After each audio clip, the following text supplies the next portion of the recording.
Ami Philippe Pénin qui a ouvert le compte en Suisse de Jérôme Cahuzac en 92. Est-ce que vous étiez au courant de ça avant hier?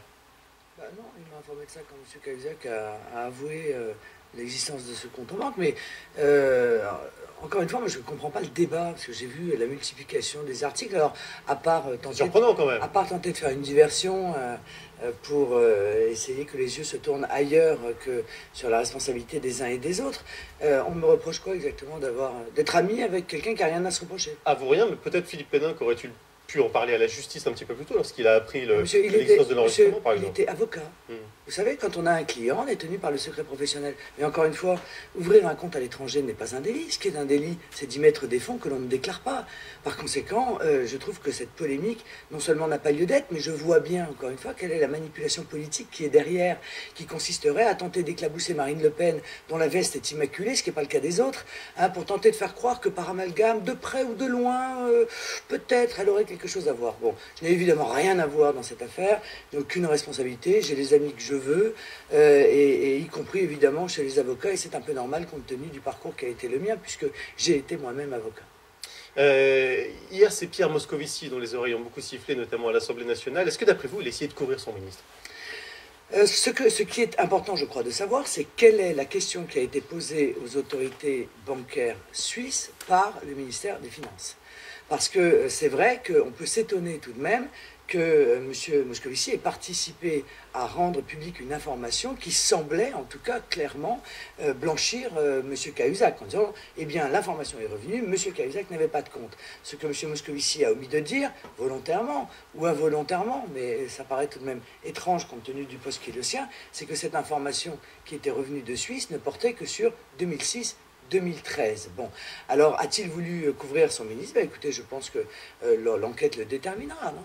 Est-ce que vous croyez également le ministère de l'Intérieur lorsqu'il dit qu'il n'y a pas eu d'enquête parallèle des renseignements généraux de la DCRI pour savoir si effectivement Jérôme Cahuzac avait ce compte en Suisse? Pas du tout. Il mente. Oui, je crois qu'il ment, très clairement. Pour une raison simple d'ailleurs, c'est que dans les services de renseignement français, il y a un bureau spécialement affecté à la surveillance des comportements à l'étranger des personnalités politiques sensibles. Par conséquent, à l'évidence, il devait avoir les informations. Donc je pense pouvoir dire tranquillement que le président de la République et le Premier ministre étaient informés depuis un certain nombre de mois, probablement, et peut-être même que l'ancien président de la République, Nicolas Sarkozy, était informé depuis un certain nombre d'années, comme le révèlent des informations qui sortent aujourd'hui. Tout le monde savait depuis des mois et des années. Cela, et même avant l'enquête de Mediapart. Et malgré cela, semble-t-il, on lui a confié la présidence de la commission des finances, hein, sous le mandat de Nicolas Sarkozy. C'est parce que c'est le candidat qui était proposé par le Parti Socialiste, qui a été validé par le président de la République. Tout à fait. Ce n'est pas Nicolas Sarkozy qui a demandé Jérôme Cahuzac. Ah non, pas du tout, ce n'est pas ce que je dis. Mais je dis qu'il semblerait, d'après les informations qu'on lit à droite à gauche, mais on le saura, qu'en réalité, cette information, en haut lieu en tout cas, semblait être connue. Mais alors, si les services de l'État mentent, si on vous entend bien, Emmanuel Valls ment, Jean-Marc Ayrault, François Hollande ment, pourquoi est-ce qu'ils ont menti comme ça? Pour couvrir quoi? Quels agissements secrets? Ah non, c'est pas le problème de couvrir un agissement secret, c'est le problème que quand vous êtes rattrapé par la patrouille, vous avez le choix entre vous arrêter sur le bord de la route ou le choix du délit de fuite. Et ils ont fait le choix du délit de fuite en pensant que bien peut-être les choses allaient passer. Mais pourquoi prendre ce risque s'il n'y avait pas de contrepartie? Ah, mais pourquoi prendre ce risque? Parce que de toute façon, quand vous y êtes, vous y êtes. Qu'est-ce que vous voulez que je vous dise? Voilà, à partir du moment où cette affaire était révélée par Mediapart, bien, encore une fois, il y avait deux choix de défense. Oui, mais vous nous dites qu'ils étaient vraisemblablement au courant même avant. Si je ah non, j'ai dit depuis un certain nombre de mois. Ouais, je vous ai dit, bon. Et ensuite, jusqu'à Nicolas Sarkozy, plusieurs années. On cite d'ailleurs le mois de décembre, en l'occurrence. Bon. Voilà, le mois de décembre, ça fait 3 mois. Et moi, j'avais demandé, dès le départ d'ailleurs, j'ai été la seule, je vous signale, hein, j'étais assez étonné d'ailleurs du comportement de l'UMP au moment où cette affaire a commencé. L'UMP était très prudent, très attentif, je ne sais pas. Ce que je sais, c'est que moi j'étais intervenu en disant Monsieur Cahuzac peut être tout, sauf ministre du budget. Parce qu'à partir du moment où une enquête est lancée, il est évident que comme il est ministre de tutelle de l'administration qui est elle-même censée donner des informations, il n'y a pas une démocratie au monde où on accepterait qu'il reste au poste auquel il était. Ça date déjà de 3 mois. Mais alors je pose ma question, pourquoi dans ces conditions le président et le Premier ministre l'ont couvert? Pourquoi la droite? Ils l'ont couvert parce qu'il était, mais monsieur, parce qu'il était en poste, parce qu'on lui a fait porter... Mais la droite pourquoi est-ce que ne s'est pas déchaîné à ce moment-là sur lui, d'après vous? C'est-à-dire enfin, vous nous dites que vous avez été surpris par la bienveillance, d'une certaine façon, de l'UMP à l'égard de Jérôme Cahuzac. Comment expliquer ça? Eh bien, c'est la question. Peut-être parce quoi, que justement... Non, pas du tout, mais peut-être parce que justement, des éléments auraient pu permettre de savoir qu'eux-mêmes étaient informés et qu'on aurait pu leur reprocher. C'est ce que dit monsieur Gonel, en tout cas. Oh non, c'est pas un complot. Oh, c'est sauf qui peut, vous inquiétez pas. Il n'y a pas de complot là-dedans. C'est juste sauf qui peut, c'est un sauf qui peut politique, voilà. Vous demandez la dissolution de l'Assemblée nationale. Il faut attendre un peu pour la dissolution. Ça peut pas se passer pendant la première année, visiblement, constitutionnellement, après l'élection du président. Mais je suis tout à fait en désaccord avec cette analyse. L'article 12 de la Constitution dit qu'on ne peut pas dissoudre l'Assemblée pendant 1 an après une dissolution. D'accord. Or, il n'y a pas eu de dissolution, là, il y a eu une élection. D'accord, un point précis. Voilà.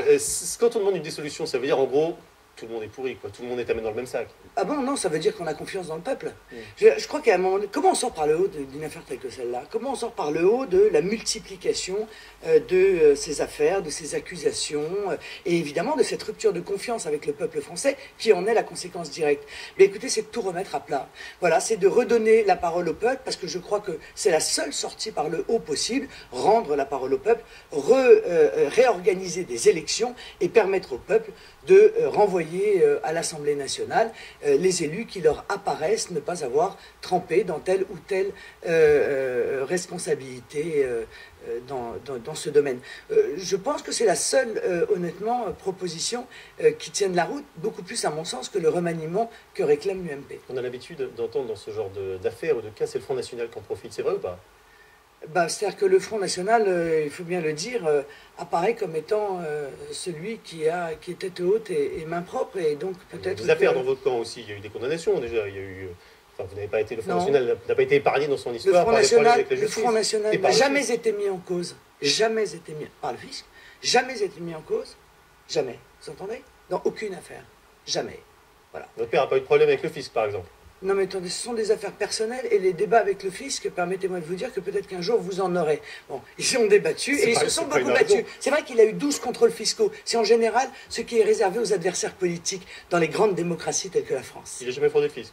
Non, il n'a jamais fraudé le fisc, monsieur, non. Non, il n'a jamais été condamné, d'ailleurs, pour fraude fiscale. Il n'a pas eu de redressement fiscal? Ah, ça n'a rien à voir, monsieur. Excusez-moi.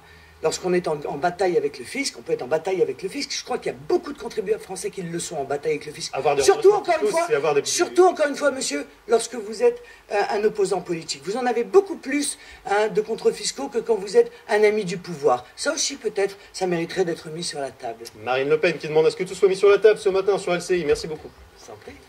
Merci et à demain, Julien Arnaud, 7h45 pour un nouvel